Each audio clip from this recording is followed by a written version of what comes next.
STP ಪಕ್ಷದ ದಕ್ಷಿಣ ಕನ್ನಡ ಜಿಲ್ಲಾ ಸಮಿತಿಯ ವತಿಯಿಂದ ಇತ್ತೀಚೆಗೆ ಗ್ರಾಮ ಪಂಚಾಯತ್ ಚುನಾವಣೆಯಲ್ಲಿ ವಿಜೇತ ಎಸ್ಟಿಪಿ ಅಭ್ಯರ್ಥಿಗಳಿಗೆ ಅಭಿನಂದನಾ ಕಾರ್ಯಕ್ರಮ ನಗರದ ಪುರಭವನದಲ್ಲಿ ನಡೆಯಿತು.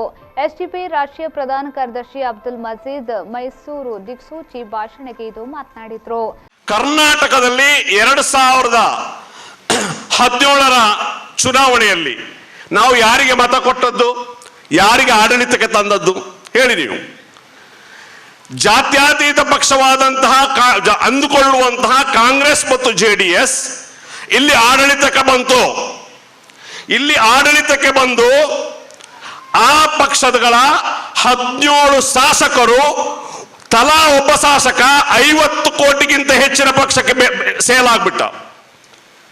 ಒಬ್ಬೊಬ್ಬ ಶಾಸಕನಿಗೆ 50 ಕೋಟಿ ರೂಪಾಯಿಗಿಂತಲೂ ಹೆಚ್ಚಕ್ಕೆ ಮಾರಾಟವಾದಂತ ಒಂದು ಕರ್ನಾಟಕದ ಇತಿಹಾಸದ ಒಂದು ಕಪ್ಪು ಚುಕ್ಕೆ. ಈ ಸಂವಿಧಾನದ ಅಡಿಯಲ್ಲಿ ಆಡಳಿತಕ್ಕೆ ಬಂದಂತಹ ಎರಡು ಪಕ್ಷಗಳನ್ನ ಆಡಳಿತದಿಂದ ದೂರ ಇಡಲು ಸಾವಿರಾರು ಕೋಟಿ ರೂಪಾಯಿ ಖರ್ಚು ಮಾಡಿಕೊಂಡು MLAಗಳನ್ನ ಮಾರುಕಟ್ಟೆಯಲ್ಲಿ ದನ ಖರೀದಿ ಮಾಡುವ ಹಾಗೆ ಖರೀದಿ ಮಾಡಿ ಈ ಪ್ರಜಾಪ್ರಭುತ್ವಕ್ಕೆ ಗಾಳಿಗೆ ತೂರಿದಾಗ NIA ಎಲ್ಲಿತ್ತು, CBI ಎಲ್ಲಿತ್ತು, EDಗಳು ಎಲ್ಲಿತ್ತು ಅಂತ ರಾಷ್ಟ್ರೀಯ ಕಾರ್ಯದರ್ಶಿ ಅಲ್ಫೋನ್ಸೋ ಫ್ರಾಂಕೋ ಮುಖ್ಯ ಅತಿಥಿಯಾಗಿ ಭಾಗವಹಿಸಿ ಮಾತನಾಡಿ, ಗ್ರಾಮ ಪಂಚಾಯತ್ ಚುನಾವಣೆಯ ವಿಜೇತ ಎಸ್ಟಿಪಿ ಅಭ್ಯರ್ಥಿಗಳು ಜನರ ನಾಡಿ ಮಿಡಿತ ಅರಿತು ಜವಾಬ್ದಾರಿ ನಿಭಾಯಿಸಿಕೊಳ್ಳಬೇಕು ಎಂದು ಕರೆ ನೀಡಿದ್ದಾರೆ. ದಕ್ಷಿಣ ಕನ್ನಡ ಜಿಲ್ಲಾ ಎಸ್ಟಿಪಿ ಅಧ್ಯಕ್ಷ ಅಥಾಬುಲ್ಲಾ ಚೌಕಟೆ ಅಧ್ಯಕ್ಷತೆಯನ್ನ ವಹಿಸಿದ್ರು. ಬಹುಶಃ ನಮ್ಮ ಪಕ್ಷದಲ್ಲಿ ಇವಾಗಲೇ ಹಲವು ಕ್ರೈಸ್ತರಿದ್ರು ಕೂಡ ಕೆಲವರು ಮಾತ್ರ ಇದ್ರು ಹುದ್ದೆಗಳಲ್ಲಿ. ಈಗ Jacinta, Savita, Sunita, Josephina, Regina, Faustina, Lancy, Daphne, Antony, Francis, Lawrence ಮೀಡಿಯಾಗಳು ಹೇಳ್ತಿರಲ್ಲ ಮುಸ್ಲಿಮರ ಪಾರ್ಟಿ ಅಂತೇಳಿ. ಏನ್ರಿ ನಾವು ಇವನ್ನ ಕನ್ವರ್ಟ್ ಮಾಡಿದ್ದೇವ? ಜಾತ್ಯತೀತ ಸಿದ್ಧಾಂತದ ಬಗ್ಗೆ ನಾನು ಹೇಳಲ್ಲ. ಸತ್ಯ, ನ್ಯಾಯ, ನೀತಿ, ಧರ್ಮ, ಪ್ರೀತಿ, ವಿಶ್ವಾಸವನ್ನು ಎಲ್ಲಾ ಪಕ್ಷಗಳು ಸೋಷಿಯಲ್ ಡೆಮೊಕ್ರೆಟಿಕ್ ಪಾರ್ಟಿ ಆಫ್ ಇಂಡಿಯಾದಿಂದ ಕಲಿಯತಕ್ಕದ್ದು.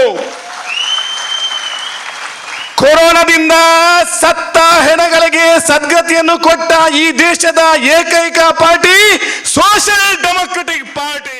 ಈ ವೇಳೆ ಎಸ್ಟಿಪಿ ರಾಜ್ಯಾಧ್ಯಕ್ಷ ಅಬ್ದುಲ್ ಹನಾನ್, ರಾಷ್ಟ್ರೀಯ ಕಾರ್ಯದರ್ಶಿ ಮಂಡಳಿಯ ಸದಸ್ಯ ರಿಯಾಜ್ ಪರಂಗಿಪೇಟೆ, ರಾಜ್ಯ ಪ್ರಧಾನ ಕಾರ್ಯದರ್ಶಿಗಳಾದ ಅಫ್ಸರ್ ಕೊಡ್ಲಿಪೇಟೆ, ಮುಜಾಹಿದ್ ಪಾಷಾ, ವಿಮೆನ್ ಇಂಡಿಯಾ ಮೂವ್ಮೆಂಟ್ನ ರಾಜ್ಯಾಧ್ಯಕ್ಷೆ ಶಾಹಿದಾ ತಸ್ಲಿಂ ಮತ್ತಿತರರು ಉಪಸ್ಥಿತರಿದ್ದರು. ನಗರದ ಕ್ಲಾಕ್ ಟವರ್ನಿಂದ ಪುರಭವನದವರೆಗೆ ಚುನಾವಣೆಯಲ್ಲಿ ವಿಜೇತ ಎಸ್ಟಿಪಿ ಅಭ್ಯರ್ಥಿಗಳ ಮೆರವಣಿಗೆ ನಡೆಯಿತು.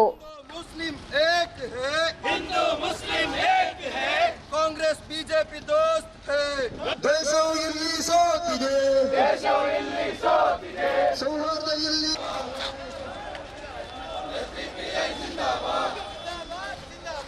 SDPI ಜಿಂದಾಬಾದ್.